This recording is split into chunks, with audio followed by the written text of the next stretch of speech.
نحمدہ ونصلی ونسلم علی سیدنا و مولانا محمد رسولہ النبی الامین المکین الحنین الکریم الرؤوف الرحیم اما بعد فاعوذ باللہ من الشیطان الرجیم بسم اللہ الرحمن الرحیم۔ واجب الاحترام ساتھی، اللہ تعالیٰ کا بے پناہ لطف و کرم اور اس کا احسان عظیم ہے کہ جس کی توفیق سے ہم اس کے ذکر کے لیے اس کے گھر میں جمع ہیں۔ آج اللہ کی توفیق سے 5ویں پارے میں سورہ نساء کی آیت نمبر 98، اس سے ہم اپنے سبق کا آغاز کر رہے ہیں۔ اس آیت کریمہ میں اللہ کریم نے ارشاد فرمایا الا المستضعفین من الرجال والنساء والبلدان لا یستطیعون حیلۃ ولا یہتدون سبیلا،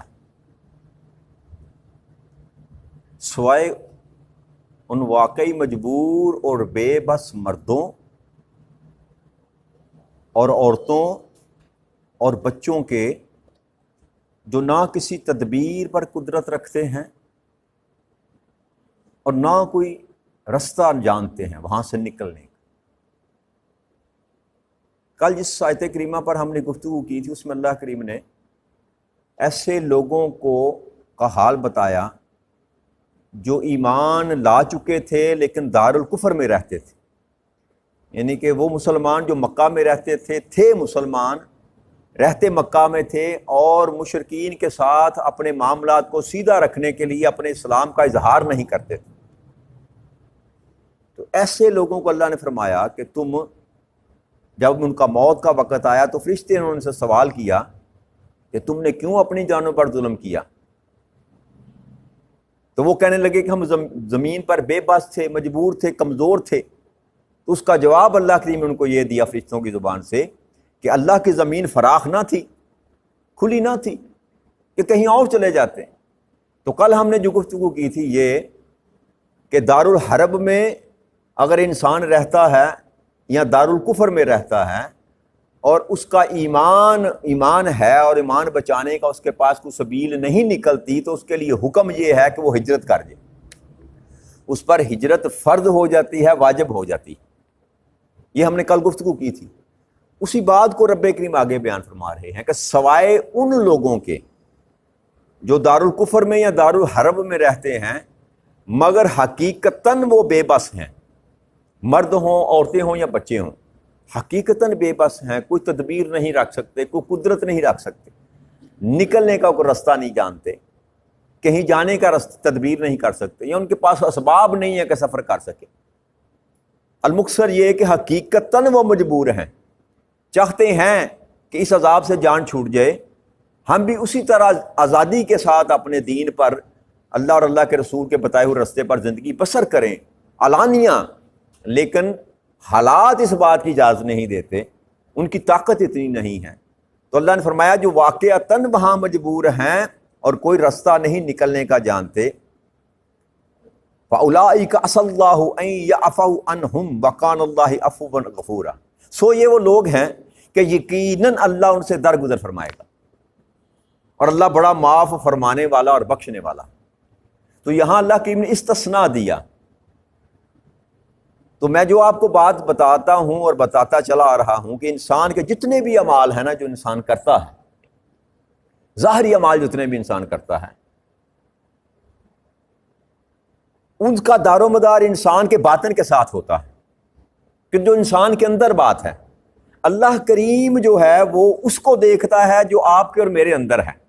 وہ میرے سجدوں کو، میری رکوع کو، میری اونچی تلاوتوں کو، میرے ماتھے پر پڑے ہوئے محراب کو وہ نہیں دیکھتا، یہ دنیا کو دکھانے کے لیے ہے۔ وہ کیا دیکھتا ہے؟ وہ انسان کے جو اندر بات ہے وہ دیکھتا ہے کہ یہ کر کیوں رہا ہے، کس لیے کر رہا ہے اور کس کے لیے کر رہا۔ تو رہتے تو دونوں ہی دار الکفر میں ہیں۔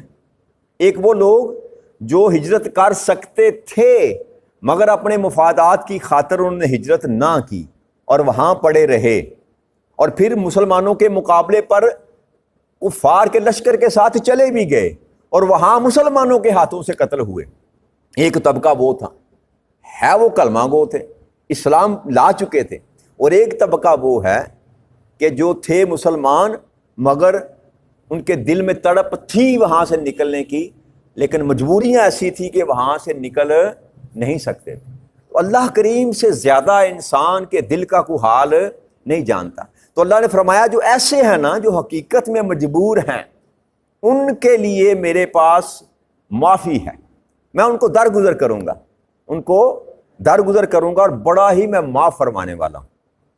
تو انسان کے جتنے بھی اعمال ہوتے ہیں میرے بھائیوں، میرے دوستوں، اصل میں حقیقت میں جو اس کے پیچھے انسان کی خواہش کار فرما ہوتی ہے، انسان کی جو نیت کار فرما ہوتی ہے۔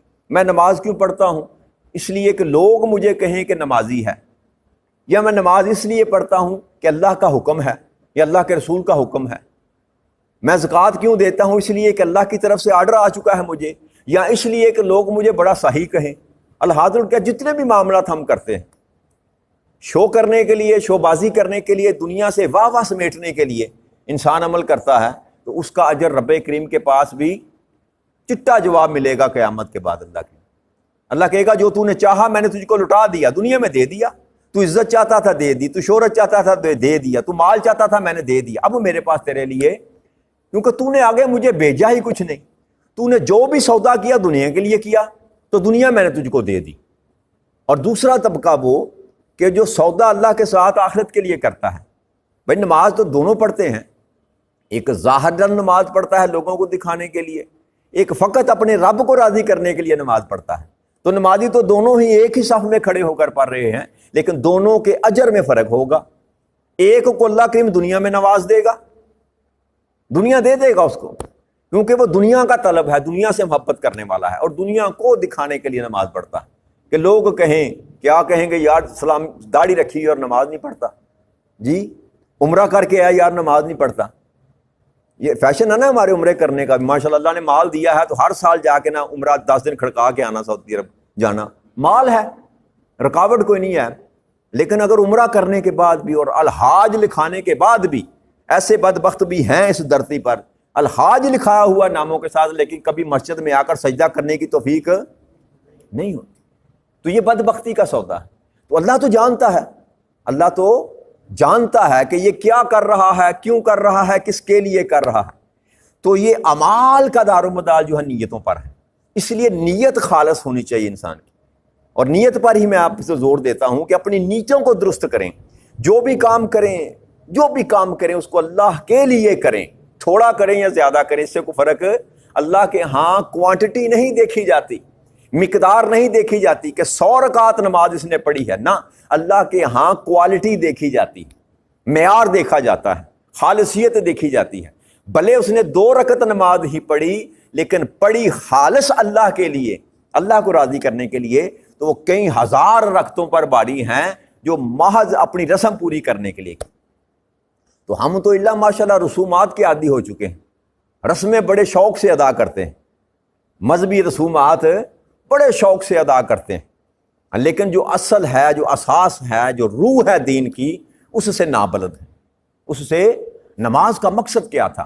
نماز اس لیے نازل نہیں کی گئی کہ اللہ آپ کی ڈنڈ بیٹھ کے لگوانا چاہتا تھا، یا اللہ کو سجدوں کی حاجت تھی، یا اللہ کو لمبی تلاوت کی حاجت تھی، اس کی تسبیح کی حاجت تھی۔ اس کے تو اتنے لامتناہی سلسلہ ہے اس کا، تسبیحات کا، اربع ہاں کی تعداد میں فرشتے ہیں جو سجدوں میں پڑے ہوئے ہیں، اربع ہاں کی تعداد میں ان گنت فرشتے ہیں جو رکوع کی حالت میں ہیں، ان گنت فرشتے ہیں جو تسبیح کرتے رہتے ہیں، اس کو کسی چیز کی حاجت نہیں ہے۔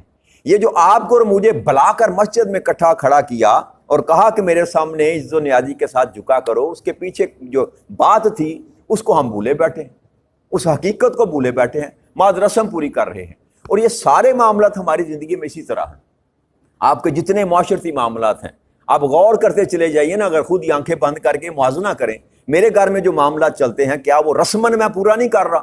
کہ دین ایسا ہی چاہتا ہے کیا؟ اللہ کیا چاہتا ہے؟ اللہ کا رسول کیا چاہتا ہے؟ اور میں کیا کرتا ہوں؟ میرے گھر بیٹا پیدا ہوا تو میں نے کیا کیا؟ میرے گھر کسی بچے کی شادی آ گئی تو میں نے کیا کیا؟ میرے گھر اگر کوئی وفات دنیا سے چلا گیا تو پھر میں نے کیا کیا؟ اللہ اور اللہ کا رسول کیا کہتا ہے اور میں کیا کرتا ہوں؟ اگر آپ موازنہ کر لیں تو کسی کو کچھ کہنے کی ضرورت نہ آئے گی، دودھ کا دودھ اور پانی کا پانی ہو جائے گا کہ ہم کتنا اللہ کے لیے کرتے ہیں، اللہ کے رسول کے لیے کرتے ہیں، اور کتنا اپنی ذات کے لیے کرتے ہیں یا اپنی انا کے لیے کرتے ہیں یا لوگوں کو راضی کرنے کے لیے کرتے ہیں۔ وہ کہتے ہیں ناک رہ جائے جی، یہ جو ہم کرتے ہیں نا رسومات جتنی بھی ہیں، میں رسومات کے خلاف نہیں ہوں، یہ کلو دسواں چلیسواں جو کچھ بھی ہم کرتے ہیں، یہ جو ہم نے ڈھونگ رچا رکھا ہے نا مذہب کے نام کا، دین کے نام پر، یہ اس میں ہے کیا؟ یہ ہے کیا جو ہم کرتے ہیں؟ قاری صاحب سے کہا 10 بچے بھیج دیں مسجد سے قرآن پاک پڑھنے کے لیے، وہ 10 بچے گئے قرآن پاک، کیا وہ قرآن بخشوا دے گا؟ جی وہ جو 100 بندوں کا کھانا ہم نے پکایا اور سارے ان کے پیٹوں میں ڈلا گیا جو پہلے ہی کھاتے پیتے ہیں، کوئی بھوکا، کوئی پیاسا، کوئی فقیر، کوئی ضرورت مند ایسا تھا جس کو بٹھا کر آپ نے کھانا کھلایا؟ نہیں، وہی آپ کے رشتہ دار عزیز و قارب، وہ 10ویں پر بھی وہی کھا کے چلے گئے، کلو پر بھی وہی کھا کے چلے گئے، 40ویں پر بھی وہی کھا کے چلے گئے۔ تو کیا کیا جی؟ محض رسم پوری کی نا، محض رسم پوری کی، تو ملے گا بھی آپ کو میرے دوستو وہی۔ بات کڑوی ہے، نہ ہضم ہو تو مجھے کوئی فرق نہیں پڑتا، کچھ نہیں ملے گا آپ کو، آپ جتنا مرضی مال خرچ کرتے پھریں، لیکن اگر آپ کے پیچھے نیت درست نہیں ہے تو آپ کو کچھ ملنے والا، ہم ضائع کر رہے ہیں مال کو محض کس لیے؟ باپ سے ساری زندگی میری طرح جنگ رہی باپ کے ساتھ، اچھا برتاؤ نہیں رہا، بنی نہیں باپ کے ساتھ، جب مر گیا تو 100 دیگ پکا دی، کیا فائدہ اسے 100 دیگ پکانے کا تجھے جی؟ وہ 100 دیگ تیرے باپ کو بخشانے کے لیے کافی نہیں ہے۔ اگر تو بے نمازی ہے، اگر تو نماز نہیں پڑھتا، اگر اللہ کے دین پر نہیں چلتا، تو ایک چھوڑ 1000 دیگ بھی بنا کر تو لوگوں کو کھلا دے، تیرے باپ کو کچھ ملنے والا نہیں ہے۔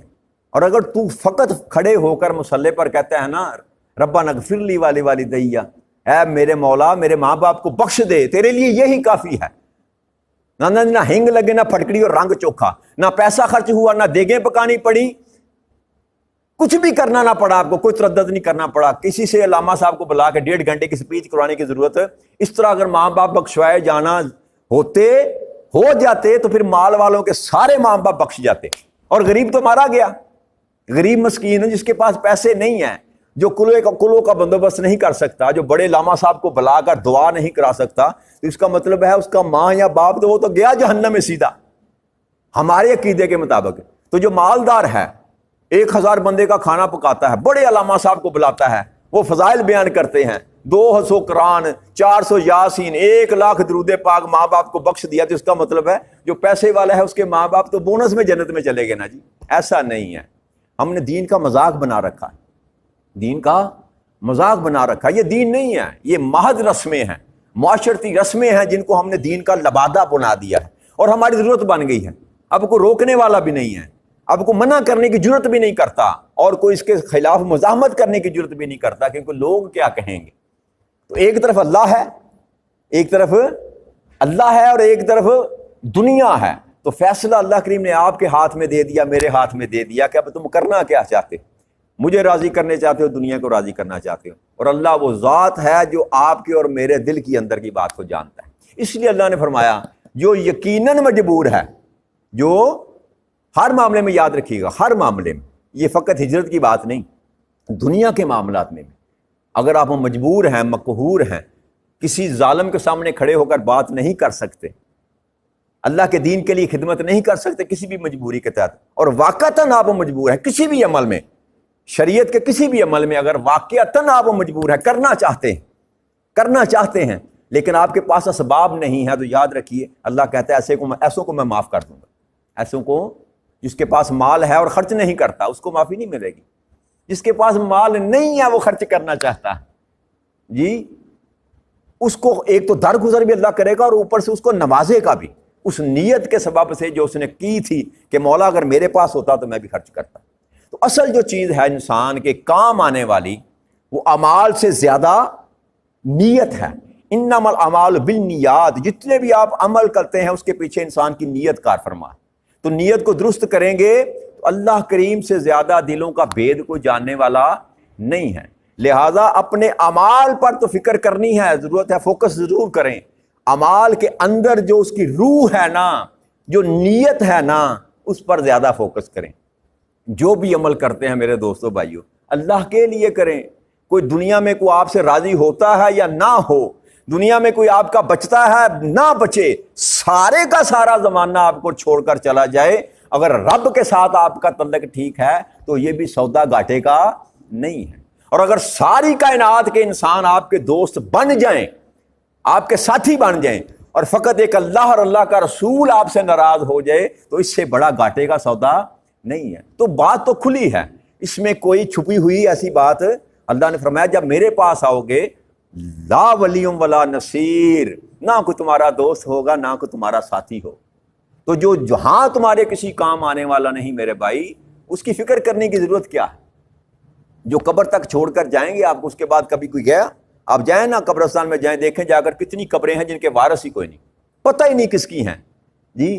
2 نسلوں کے بعد پتہ نہیں چلتا پردادا جان کی قبر کس کس کو یاد ہے، 2 نسلوں کی بات ہے نا جی، اس کے بعد کوئی نہیں جانتا یہ کس کا پوتا ہے کس کا پڑپوتا ہے۔ تو جس دنیا کی فکر میں آپ مارے پھرتے ہیں، وہ دنیا تو ہے ہی ختم ہونے والی۔ تو اس لیے اپنے اعمال کو درست کریں، اپنے اعمال کو درست کریں، اور اعمال کی جو ڈائریکشن ہے وہ اللہ کی طرف موڑ دیں۔ وہ کسی کے ساتھ دشمنی، کسی کے ساتھ دوستی، مال کا خرچ کرنا، ہر ایک عمل ہنس کر بولنا کسی کے ساتھ، فقط اس لیے کہ اللہ کا حکم۔ آقا کریم صلی اللہ علیہ وسلم فرمایا کہ جب 2 مسلمان ملتے ہیں نا، اور ایک دوسرے سے خوش ہو کر ملتے ہیں، فقط کس لیے کہ دونوں مسلمان ہیں، تو ان کے جدا ہونے سے قبل اللہ کریم ان کو بخش دیتا ہے۔ اب اس میں انسان کا کیا خرچ ہوا جی؟ ایک مسلمان ہے، دوسرا مسلمان، ملتے ہیں فقط کس کے لیے؟ اللہ کے لیے، اللہ کے رسول کے لیے، کہ ان کا حکم ہے جب بھی ملو ایک دوسرے کے ساتھ پیار سے ملو، سلام کیا کرو، دعا دیا کرو ایک دوسرے کو۔ اتنا فیل کرنے سے بخشش کی گارنٹی رب کریم نے دے دی۔ انسان فاسق اور فاجر ہو، نافرمان نہ ہو، تب اگر وہ نافرمان ہے، کفر پر ہے، گناہ کبیرہ کا مرتکب ہے، تو پھر تھوڑی سی اس کو سوچنا چاہیے، پہلے ٹریک پر آ جائے۔ باقی چھوٹی موٹی غلطیاں جتنی انسان کی ہیں نا، نمازوں میں کوتاہی رہ گئی، فرائض میں کوتاہی رہ گئی، اللہ کریم معاف کرنے والا ہے، وہ معاف کر دے، ادھر گزر کر دے۔ لیکن کیا اصول جو یہ ہے کہ رب کریم کہتا ہے کہ جو تیری نیت ہے وہ خالص ہونی چاہیے، تو میرے لیے کرے گا، تھوڑا بھی کرے گا تو مجھے قبول ہے۔ تو لہٰذا کوانٹٹی پر نہ جائیں، کوالٹی پر نظر رکھیں، مقدار کی ضرورت نہیں، معیار کی ضرورت ہے۔ پھر اللہ نے فرمایا وَمَن يُهَاجِرُ فِي سَبِيلِ اللَّهِ يَجِدْ فِي الْأَرْضِ مُرَغَامًا كَثِيرًا وَاسِعًا وَمَن يَخْرُجُ مِن بَيْتِهِ وَمَهَاجِرَ إِلَى اللَّهِ وَرَسُولِهِ ثُمَّ يُدْرِكُهُ الْمَوْتَ فَقَدْ وَقَعَ أَجْرُهُ عَلَى اللَّهِ وَكَانَ اللَّهُ غَفُورًا رَحِيمًا۔ اور پھر فرمایا کہ جو کوئی اللہ کی راہ میں گھر پر چھوڑ کر نکلے گا، زمین پر ہجرت کے لیے بہت سی جگہ ہیں، وہ کشائش پائے گا۔ یعنی کہ اللہ نے یہ بھی نکتہ کھول کر بتا دیا کہ ہجرت سے مراد یہاں پر آپ کا کاروبار سیٹل ہے، آپ سمجھتے ہیں کہ اگر یہاں سے میں نکل جاؤں گا تو میرا بیڑا غرق ہو جائے گا۔ اللہ کہتا ہے نہیں، ایسی کوئی بات نہیں، ایسی کوئی بات نہیں۔ مراغم کثیر واسعہ، وسیع ہے میرا معاملہ سارا کشاش کا، رزق کا معاملہ، معاش کا معاملہ کشاش ہے، کھلا ہے۔ یہ نہیں وہاں رزاق اللہ نہیں ہے، یہاں پر اگر رزاق اللہ ہے تو کیا دوسرے بر اعظم میں رزاق اللہ نہیں ہے؟ تیسرے بر اعظم میں کیا رزاق اللہ نہیں ہے؟ تو جہاں بھی جائیں گے سلطنت تو اسی کی ہے، بادشاہ تو وہی ہے، دینے والا نہ بادشاہی ختم ہوتی ہے نہ دینے والا تبدیل ہوتا ہے، ہر جگہ وہی ہے جی۔ اللہ کہتا ہے کشاش پائے گا۔ اور جو شخص اپنے گھر سے اللہ اور اللہ کے رسول کی طرف ہجرت کرتے ہوئے نکلے، پھر راستے میں ہی مارا جائے یا پکڑا جائے، تو اجر اللہ کے ذمے ثابت ہو گیا، اور اللہ بڑا ہی بخشنے والا ہے۔ یہاں اللہ نے ایک اور بات کی کہ جو بندہ نکل پڑا میرے راستے میں، اللہ اور اللہ کے رسول کی طرف چل پڑا، اللہ اور اللہ کے رسول کی طرف، اس کو یوں بھی دیکھ لیجئے کہ انسان گناہوں کی زندگی میں پڑا تھا۔ آقا کریم صلی اللہ علیہ وسلم کی حدیث مبارک بھی ہے۔ ہجرت کیا ہے؟ کسی نے پوچھا کہ ہجرت کیا ہے؟ آپ نے فرمایا گناہوں کی زندگی سے نکل کر نیکی کی زندگی کی طرف آ جانا، یہ بھی ہجرت ہے۔ ہجرت الی اللہ، اللہ کی طرف ہجرت۔ تو اللہ نے فرمایا کہ جو میری طرف اور میرے رسول کی طرف ہجرت کر کے آ گیا، رستے میں مارا گیا یا پکڑا گیا، تو اب اس کا ذمہ میرے ذمہ ثابت ہے۔ یعنی کہ وہ جو عمل اس نے کیا ہی نہیں، ہجرت کے لیے نکلا، ہجرت کی نہیں، مقام تک پہنچا نہیں، رستے میں مارا گیا یا مر گیا، تو یہ اس کا مقام وہی ہے جو ہجرت کرنے والے کا ہے، اس کو عمل وہی ملے گا جو ہجرت کرنے والے کا ہوگا۔ اسی طرح سارے معاملات ہیں زندگی کے، انسان نیکی کی جو ہے نا نیت کرتا ہے میں یہ کام کرنا ہے اور کسی بھی سبب سے کر نہیں سکا، اس کو مہلت نصیب نہ ہوئی تو اللہ کے ہاں وہ عمل لکھا جائے گا جو بھی آپ عمل کرتے ہیں۔ اس لیے نیت خالص کرنے کی ضرورت ہے، نیت کر لیں، نیت باندھ لیں، اس کے بعد مہلت ملے یا نہ ملے آپ وہ کام بھلے نہ ہی کر سکیں، لیکن اللہ کے ہاں وہ آپ کا عمل، وہ نیت آپ کی عمل بن کے لکھا جائے گا۔ یہ نیت کا فائدہ ہے کہ انسان کی نیت اگر خالص ہو۔ اور یاد رکھیے اللہ کو دھوکا نہیں دیا جا سکتا، بندہ کہ جی میں تو نیت کر لیے بس اللہ واسطے، لیکن اندر کا جو حال ہے وہ رب کریم جانتا ہے۔ زبان کے ساتھ جو مرضی اقرار کرتا پھرے، جب تک تیرا دل تصدیق نہ کرے گا اس وقت تک معاملات سیدھے ہونے والے نہیں ہیں۔ لہذا میرے دوستو آج کا کرک یہ ہے کہ اپنی زندگی کے تمام معاملات میں جو ہے نا وہ اللہ کی طرف رجوع کر لیں، ہجرت اللہ کے رسول کی طرف کر، جو اللہ چاہتا ہے، جو اللہ کا رسول چاہتا ہے بس اسی پر فوکس کریں۔ دنیا رہتی ہے رہے، نہیں رہتی نہ رہے، کیونکہ اس دنیا نے آپ کے ساتھ نہیں جانا، وہاں پر یا ایک خدا ہوگا اور ایک مصطفیٰ ہوگا۔ تو آج وقت ہے ہمارے پاس کہ خدا کو راضی کر لیں اور خدا کے بعد مصطفیٰ کو راضی کر لیں، اور حقیقت میں ایک ہی رضا ہے، اللہ کو راضی کیا، مصطفیٰ کو راضی کیا، مصطفیٰ کریم صلی اللہ علیہ وسلم کو راضی کیا، اللہ کو راضی کیا۔ تو ہمیں چاہیے کہ آقا کریم صلی اللہ علیہ وسلم کی سنت پر چلتے ہوئے، آپ کے بتائے ہوئے رستے پر چلتے ہوئے اپنی زندگیوں میں بھی آسانی پیدا کر لیں اور آخرت کے لیے بھی اپنے معاملات کو سیدھا کر لیں۔ وما علینا الا البلاغ المبین۔ السلام علیکم ورحمۃ اللہ وبرکاتہ۔